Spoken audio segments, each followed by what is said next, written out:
and Energy Minister Josh Frydenberg coming to us live from Melbourne. Thanks very much for your company. I might start generally, if I can. I see the comments from the Prime Minister blaming Bill Shorten for the sort of so-called energy crisis that we face. How many years does the Coalition have to be in government before you'll take responsibility for the policy settings over which you've now overseen for, what, 4 years, including in the energy space? Well, we are fixing up Labor's mess because, as you know, Peter, electricity prices increased by more than 100% when they were in office, particularly because of the carbon tax, which we abolished, but also because of the gold plating of the poles and wires. And we've now taken steps that the Labor Party never did when they were in government to abolish the ability of these poles and wire companies to game the system. We've also won significant concessions from the retail companies to drive a better deal for consumers.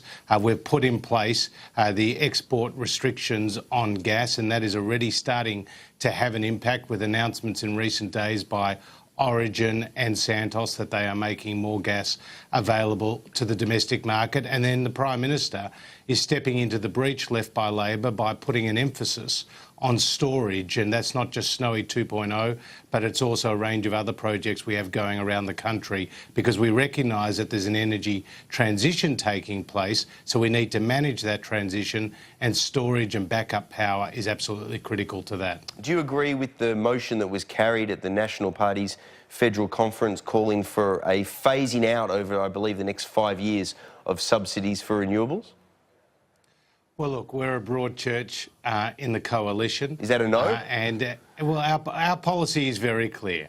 Our policy is very clear that it's an all-of-the-above strategy, that we recognise that we need thermal generation more than ever, coal and gas, but also there's an important place for renewables. Now, the renewable so are the energy Nationals wrong then? Are they wrong when they have a motion that carries at their conference saying that subsidies for renewables should be phased out over the next 5 years? Well, if you're talking about the renewable energy target, and as you know, it goes to 2020, but the certificates are issued to 2030, the government's position is clear. We have no plans to abolish that. But there were some significant design flaws in the renewable energy target, including the failure to make allowances for big investments in particular states, and we saw that in South Australia, as well as a failure to make allowances for the storage and the backup that was required. Now, Dr Finkel, through his report, has made recommendations to fix that situation in the energy market, which have been quickly accepted by the Coalition and by the states and the territories. But we need an all-of-the-above policy, and that's what we are pursuing. Senator Matt Canavan, though, I mean, he seems to be enjoying the freedom of being on the backbench, however temporarily. I mean, the quote from him at this conference, quote, "The biggest protection racket around is in our renewable energy sector." I mean, Minister, do you think that the biggest protection racket around, as the former Resources Minister says, member of the National Party, former cabinet colleague of yours, is in the renewable energy sector? Well, I think there needs to be a bright light shone on the energy sector, and in particular around the level of competition and some of the practices of the companies in question. And that is why we have tasked the ACCC to undertake a significant review into that sector and into some of the practices, and we're already starting to make changes as a result of the feedback we're receiving. So there's definitely practices that are not in the best interest of the consumers, and dare I say it, they're not just privately owned companies, they're also government-owned companies, and we saw the best example of that in Queensland, where the government-owned generators, Stanwell and CS Energy, were entering into uncompetitive bidding practices which shortchanged Queensland consumers substantially, but made the profits and the budget balances of the Palaszczuk government look better than they should have been. So the reality is we stepped in there, we forced the Palaszczuk government to give a direction to those Queensland generators, and now Queensland consumers are starting to see the benefit of falling wholesale electricity prices. Minister, how confident are you that the government can, through one means or another, extend the life of the Liddell power station?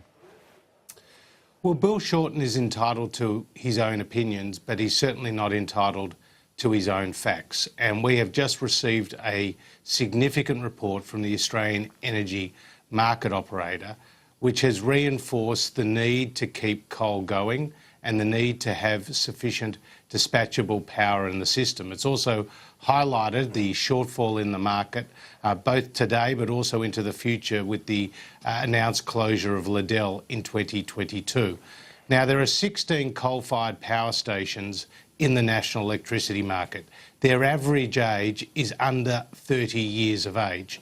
But notwithstanding that, Bill Shorten has a policy that he took to the last election to close coal-fired power stations. Indeed, this year he voted in the Senate with the Greens to close our coal-fired power stations. So he's selling out those blue-collar workers who are in, Joel Fitzgibbon's electorate, who are in the electorate of Shortland, whose jobs are on the line in the electorates of Newcastle. He's selling all of them out, as well as households and businesses across the country, because existing coal is the cheapest form of generation we have, and it's also most reliable. So we do believe there is real benefits for the stability and the affordability of the system to come from extending the life of existing coal-fired power stations. But Minister, is this feasible? I mean, given the resistance in the market to new investment in coal, given the attitude of AGL, having announced that they will be closing this station in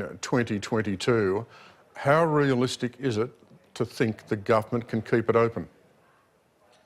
Well, in terms of Liddell, we'll be sitting down with AGL tomorrow, and we are looking forward to constructive discussions with them about the options to meet that dispatchable shortfall, that supply shortfall of 1,000 megawatts, which AEMO has indicated. But AGL get about 85% of their power generation today from coal, and they have another 2 big coal-fired power stations in Bayswater, which is not scheduled to close to 2035, and Loy Yang, which is not scheduled to close till the 2040s.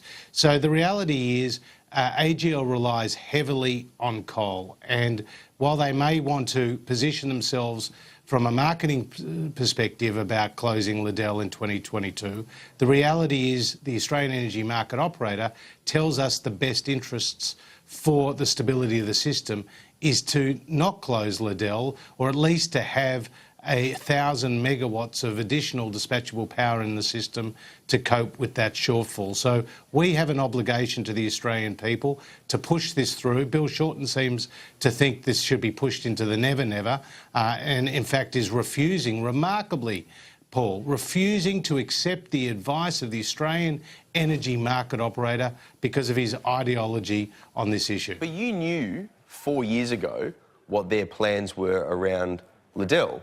Yet here we are 4 years later, you've been in government the whole time, and suddenly this is an emergency, a pressing issue. Where's the government been? You've been in power for 4 years.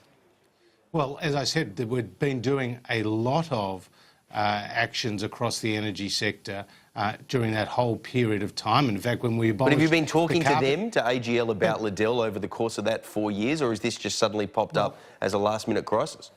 Well, the reality was only us who commissioned the Australian Energy Market Operator to provide this report into the level of dispatchable baseload power we need into the system. And this is where the rubber hits the road. It's okay to have more generation from wind and solar, but the wind doesn't blow all the time and the sun doesn't shine all the time. And that is why we need to have baseload reliable power, and that's what you get from coal, that's what you get from gas. But I guess my point, Minister, but sorry to jump in, but I guess my point is this. Everything you're saying and everything I'm watching over the last few weeks or even months would be understandable to me if these were action items at the end of 2013 or at the beginning of 2014, straight after the Abbott government got in. But here we are, 2017, you're almost halfway into your second term. All of a sudden, this has become a pressing issue. I just wonder what's been going on in the interim. Well, we've received this report only last week, and this report does reset the debate, and I think that's what the focus is on. And the fact is Liddell doesn't close, Peter, for another 5 years, which gives us plenty of time to work through the options. And you've already seen other companies raise their heads as to being potentially interested in doing due diligence on the asset if it is available for sale. Well, now, that's the key point, isn't it? So how confident are you that you'll be able to get a sale of the Liddell power station, given what seems to be the resistance of AGL to a sale? Well, AGL's interests are to their shareholders and our interests are to the community at large. And the advice from AEMO is absolutely unequivocal. We need more supply and more dispatchable power. The Labor Party is in denial about that reality. So that's why we have started these discussions with AGL. That's why we'll continue with them on Monday and hopefully after that. But on that, Minister, isn't the critical issue here that there's a conflict between the public interest and AGL's profits? Are you appealing to AGL to sell the plant in the public interest? Is that your position? Well, our position is that AGL needs to act in the public interest, and that is ensuring that there is no shortfall when Liddell closes. Now, the Liddell power plant still has 5 years to run, and in that time preparations can be made for its extension. But the reality is that this is an option that we are keeping on the table. So too with other coal-fired power stations. But our political opponents, the alternative Prime Minister in this country, Blackout Bill, he doesn't see coal as having a future in our country. In fact, they're the motions that he supported in the Parliament, whereas that is a very big difference to where we are coming from. But isn't the point here, though, that when it comes to AGL, they're reliant, as you say, on 85% profitability from coal, yet they present themselves as an anti-coal company. What do you think of that? Well, 85% of their generation is from coal, and obviously the bulk of their profits is from coal and to a lesser extent gas, and they still have coal-fired power stations that will be in operation for decades to come. Now, companies may seek to position themselves in the public mind, for certain reasons that you'd have to ask them, but our responsibility is to ensure the stability of the system, and not all electrons are created equal. Wind and solar are absolutely going to be a key part of the system going forward, and so will storage. But right now, with the technology and the costs that are available to us and to the industry, coal is an important part of the energy mix for years and years to come. And this is a clear dividing line. The other key point here is that the Labor Party have a 45% emissions reduction target, significantly beyond what the coalition agreed at in Paris. This will require, if on a pro rata basis, 45% emissions reduction from the electricity sector, which is a third of the country's emissions. That will send renewables up the gazoo. There will be too much renewables in the system to provide the affordability and the stability we need. So Bill Shorten and Mark Butler are absolutely in a bind now because they've got a policy position which doesn't fit with the market reality, which doesn't fit with the advice of the Australian energy market operator, who doesn't have a partisan bone in their body. The market operator has made it very clear the emphasis in the future needs to be on base load power. The market operator has also pointed out that the two states that they have the biggest concerns for, the Labor states of South Australia and Victoria, are where those Labor governments oversaw policies which brought the closure of the Northern Power Station and hastened the closure of the Hazelwood coal-fired power station. And that's no coincidence. We're talking to the Energy and Environment Minister, Josh Frydenberg. We're going to take a quick break. We'll continue when we come back.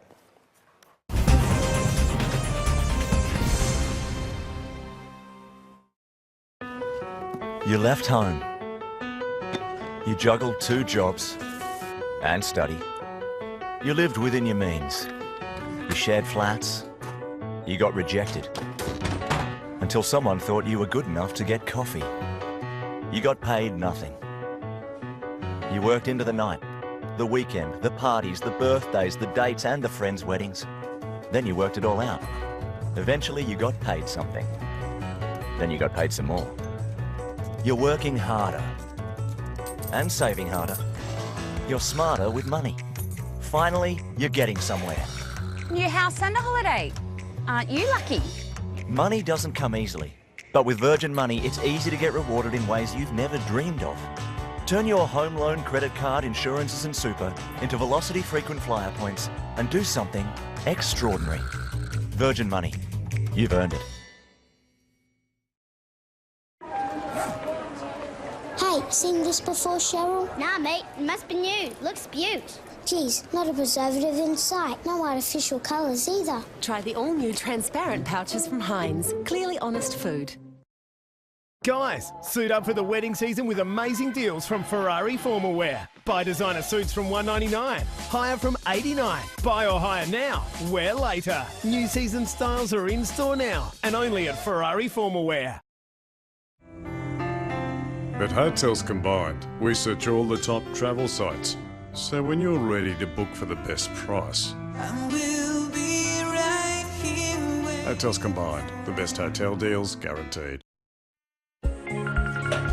Hey, it's Jody. Telstra 4G delivers more speed in more places so you can connect to what matters most. Thrive on a new kind of network.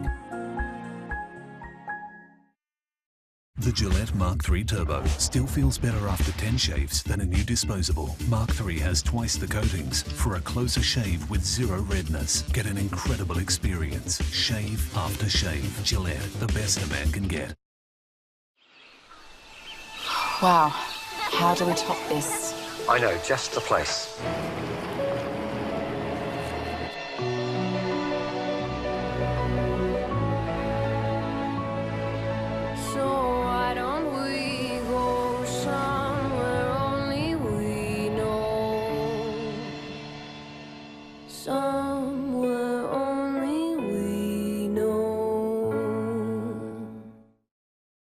With AGL, moving your energy is as easy as wow. Is that a basketball ring? Call anytime, 24/7, and with one business day's notice, the power will be on the day you move, guaranteed. So, you with us?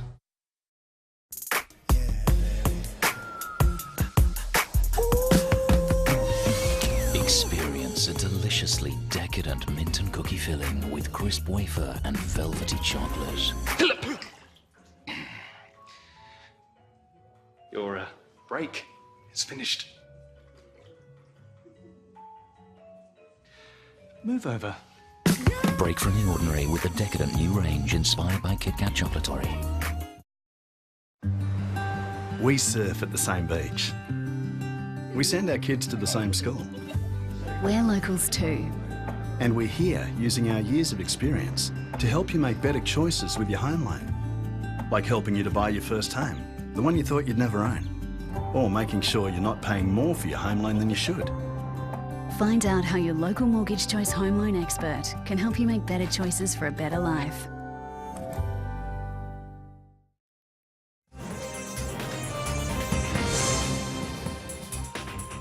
And I are speaking to the Environment and Energy Minister, Josh Frydenberg.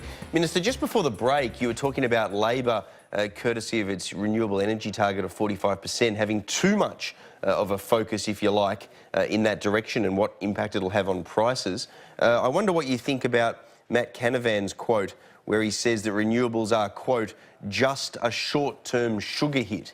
Is he right?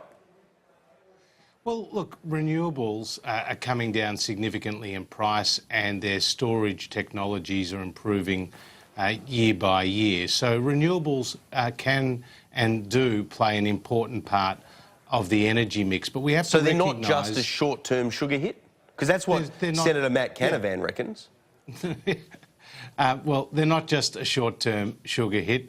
they are an important part of the energy mix. But what we've seen from the Australian energy market operator... Don't you guys have to learn to agree internally before you start telling us externally what's going on? Because Matt Canavan, it's not like he's some maverick backbencher. He was the resources minister before shifting to the backbench, you would hope, I'm imagining, temporarily because of Italian citizenship. If the High Court finds, as the Solicitor General tells us that it will, then someone who thinks that renewables are just a short-term sugar hit is going to take his place back around the cabinet table in charge of resources.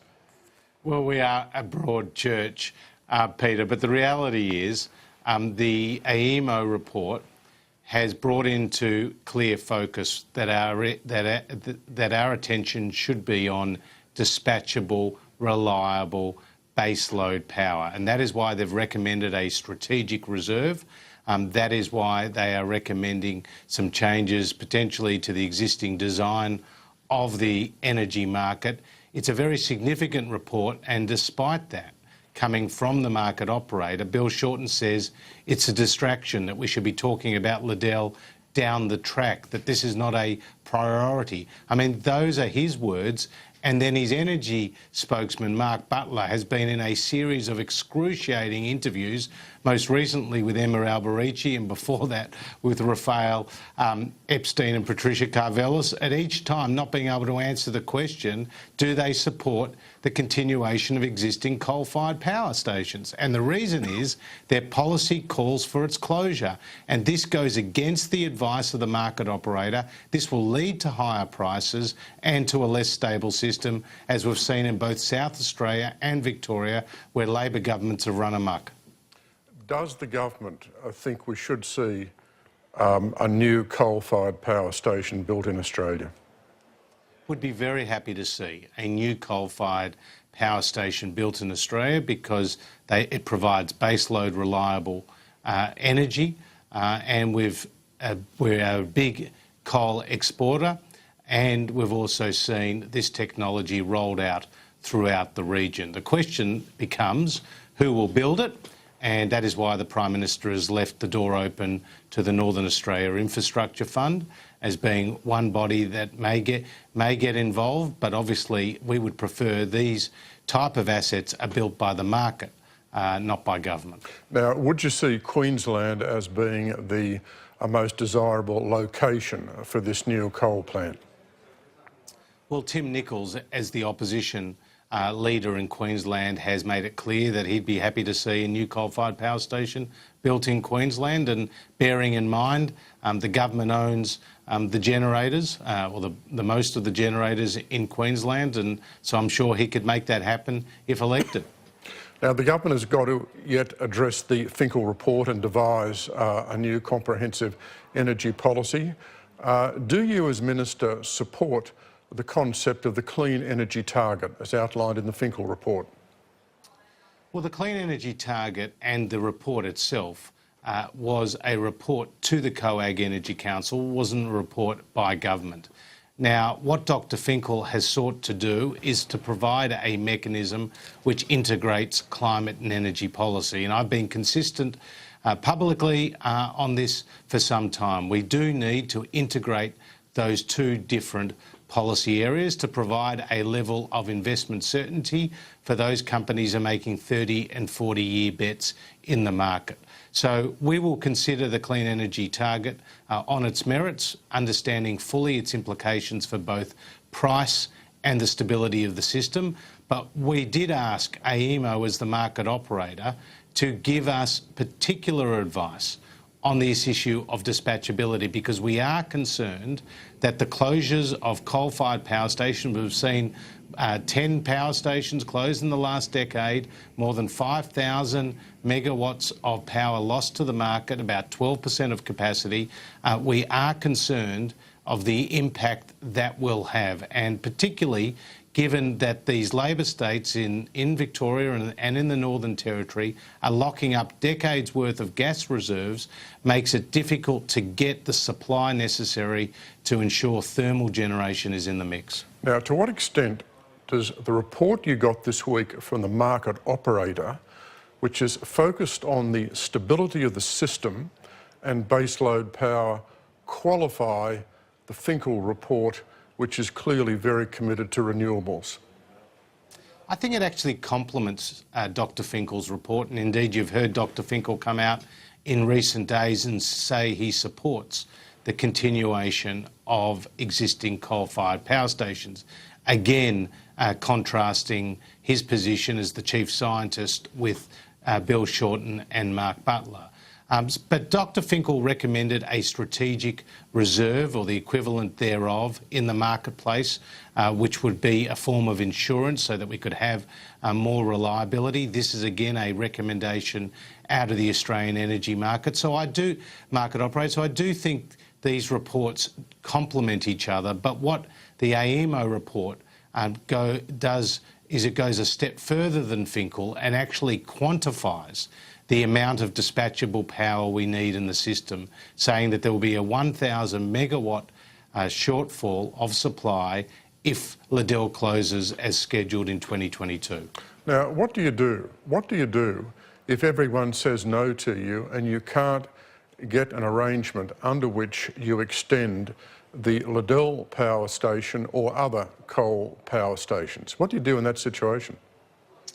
Well, we'll continue to press the public case, both with the energy companies and in the Parliament. And I do think that the dial is turning. I do think that the penny has dropped.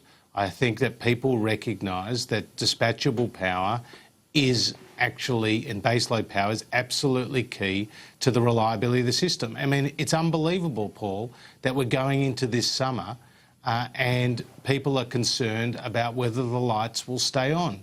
It's unbelievable that in South Australia, Jay Weatherall, in a very humiliating backdown, has had to go and purchase $110 million worth of diesel generators that use 80,000 litres an hour, that he's had to build a gas-fired power station with taxpayers' money, that he is now getting more power, coal-fired power from Victoria over the interconnector than he did prior to the closure of the Northern Power Station. This is the reality of the folly of these Labor states going it alone. And now we've even had the announcement in the last couple of weeks that Victoria will again go against the advice from Dr Finkel and seek to legislate its own renewable energy only target. I mean, this is what is happening. States, encouraged by Bill Shorten in Canberra, are going it alone in contradiction to the Chief Scientist report, in contradiction to the Australian Energy Market Operators report, and certainly in contradiction to the best interests of Australian families and businesses. What's your response to Bill Shorten, who's attacked the government over the last few days on gas policy and said the government should act immediately and press the button on the diversion of gas in terms of export and domestic markets? Well, Bill Shorten should be celebrating the efforts of the Commonwealth in putting pressure on the gas companies to put more supply into the domestic market, because he's made a couple of public visits down to Qenos in Victoria, who have just been the recipient of more gas, as announced in the last few days by Origin and Santos. So our actions are actually working. Companies have announced they're putting more gas into the domestic market. We've seen more gas flow from the north of the country, particularly Wallumbilla and Queensland, down to Victoria, whereas the flows were previously going the other way. And we've seen the spot price for gas come down substantially from around $12 at the beginning of this year to around $8 or lower today. And so this is the impact of the government's jawboning and the mechanism that we have put in place. The other point to make, Paul, is that it was the Labor Party, when they were in office, that ignored the warnings of the Energy Market Operator and indeed their own energy white paper by not putting in place restrictions or mechanisms or plans to ensure sufficient domestic gas for the market when we were starting to export a lot more from Gladstone. They were warned about it. They didn't accept those warnings. They subsequently sought to deny that they had those warnings, and now they admit that their policies are led to higher prices. How are we going to get the investment we need in the energy sector when we've got government and opposition engaged in this political battle about the policy regime, which means, of course, there is an ongoing permanent risk when it comes to such investment? Well, we've been seeing record amounts of investment in renewables. As you know, they have gone up substantially to the point there's $7 billion worth of investment underway. That's largely been supported by the renewable energy target, but we haven't seen investment in gas or coal for some time. The last coal-fired power station was in Cogan Creek in Queensland in 2007. The last gas-fired power station was in Mortlake in Victoria in 2010. So that is why we do need to integrate energy and climate policy. At the same time, we need to take out that insurance by keeping our existing coal fleet going. And with their average age in the national electricity market below 30 years, that is something that we need to properly consider and investigate and support, which Bill Shorten is obviously taking a very different route. Just back on AGL though, Minister, I just struggle with the time frame around this. I mean, it was in the first half of 2015 that they gave notice about what would happen with the closure of this coal-fired power station. The government's been in power for 4 years. There's nothing that's coming as a surprise here. They can't turn a profit, they say, by extending its life any further, so I struggle to see how anyone else would unless there's some sort of subsidies change for coal. The government, and this is where I'm particularly interested in your response, the Prime Minister and yourself in this interview have almost used it like it's a dirty word, that AGL are after profits. You're a Liberal government. I mean, that's what business is supposed to do, isn't it? You guys have had notice since April of 2015 about the closure of this power station, yet here we are in the back half of 2017 finally talking about it. Well, there's a clear answer to that. We've just received the report from AEMO only days ago, which makes clear the challenges that the market will face with the closure of Liddell 5 years from now. So 5 years is a long period of time in which the necessary preparations can be made to either to continue the life of that coal-fired power station or ensure that there is no supply shortage. Now, that is what we are going to investigate tomorrow with AGL. We've had constructive discussions with them on a range of other energy matters up to this point. I get on well with Andy Vesey, but he has to understand, like the other companies have to understand, we are in a brave new world. The energy market that was established in 1998 is very different to the one that we are living in today. That one was predicated on excess supply, increasing demand, less intermittent energy, namely wind and solar, and everybody living off the grid. Today, we've got more and more people generating their own power at home. We've got flat demand, and of course, we've seen the closure of coal-fired power stations, so we've got a very tight supply-demand balance. This is why the market is not working as originally intended. This is why the Australian Energy Market Operator has gone a step further than anyone else previously and talked about having forms of capacity markets attached to the existing energy-only market to ensure that affordability and reliability are paramount. Just finally from me, I know we're going to talk about some other issues in a moment, but WA explorers have been given a boost last weekend when the Prime Minister was over in the West announcing essentially bringing back a version of what was scrapped in the May budget around exploration incentives and rebates for small miners.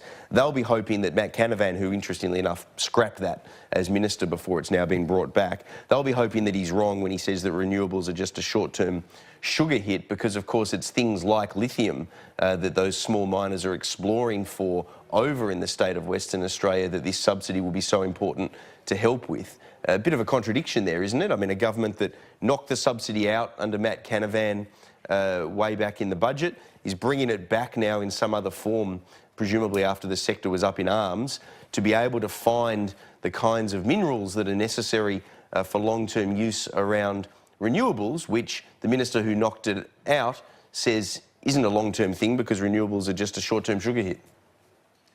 Look, I think you'll find Matt Canavan has been a fantastic advocate for the resources sector and a very effective one at that. And when it comes to these incentives, I know the Minerals Council are very pleased that it's been reinstated. And when you talk about lithium, this is absolutely critical to the battery revolution. And in fact, the Clean Energy Finance Corporation made an investment in a lithium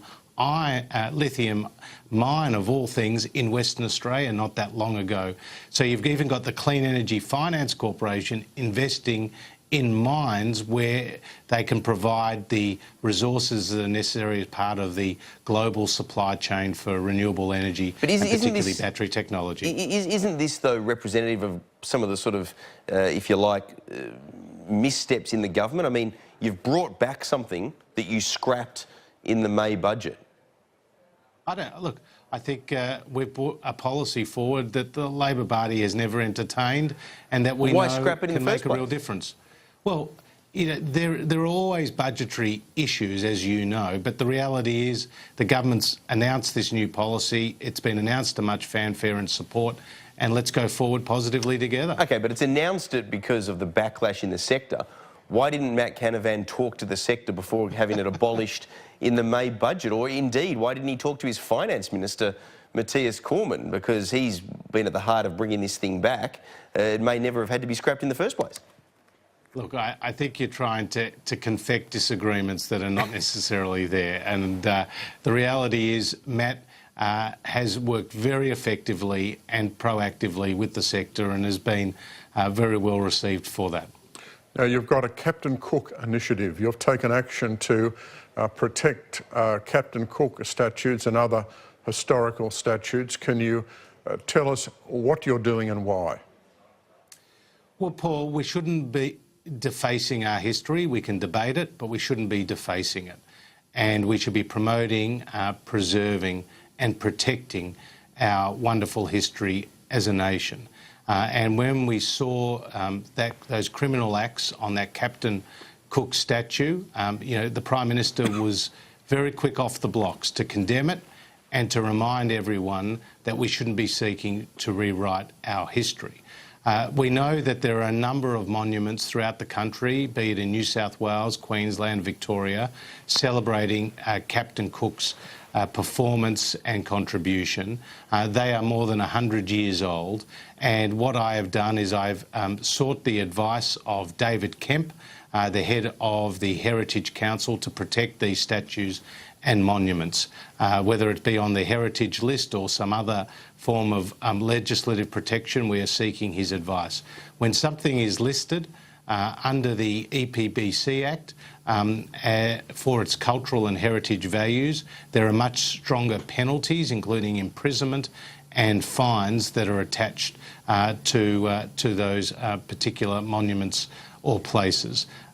We have also announced today that we are listing as the 112th site on the National Heritage List, Kamei Botany Bay, where Joseph Banks and Daniel Solander, when they came on the Endeavour in 1770, collected more than 130 different specimens and helped rewrite a new scientific method for specimen collection and promotion. So this is an important part of our country that will now be on the National Heritage List, sitting alongside, dare I say it, the Sydney Opera House, the MCG, the Great Barrier Reef, Uluru and many other sites. So today is an important day. Scott Morrison, who can trace his own family back to the First Fleet, and Malcolm Bligh Turnbull has a long history too, family history here too. I know that they and all my other colleagues will celebrate these developments. Now, I assume that you can add items such as these statues to the heritage list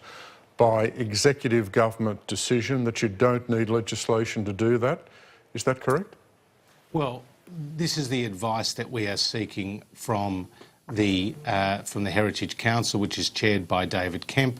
I know he understands the importance of these statues to our community. I mean, for example, one of those statues is in Hyde Park and was unveiled in 1879 with 60,000 Australians at the time turning out to celebrate the unveiling of this Captain Cook statue. Now, Hyde Park is within a broader colonial district area that we're also seeking to protect, potentially on the heritage list, and we're working with the New South Wales government on that.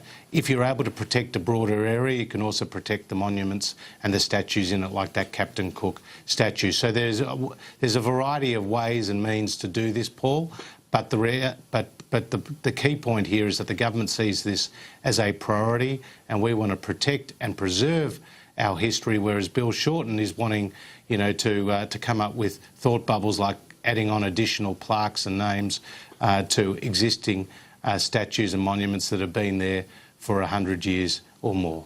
Now, just to clarify, if you do this, presumably from what you just said, it means that people can't start deciding that they'll put in extra plaques or clarifying plaques on these statues. Is that correct?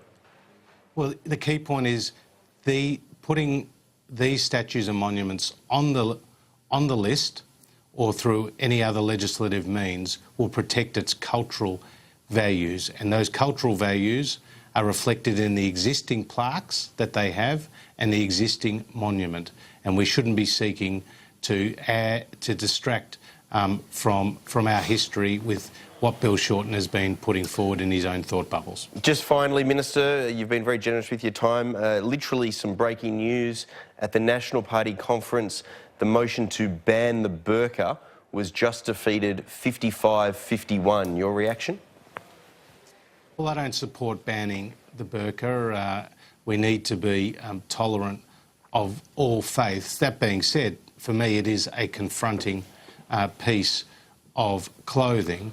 You know, you'd expect that people in places where security is paramount do show their face, but I don't think banning the burqa is a policy that this government will support. Close run thing though, 55-51. Look, there are lots of strong views out there, and as I said, we are a broad church. Josh Frydenberg, appreciate your time as always. Thanks for joining us. Good to be with you.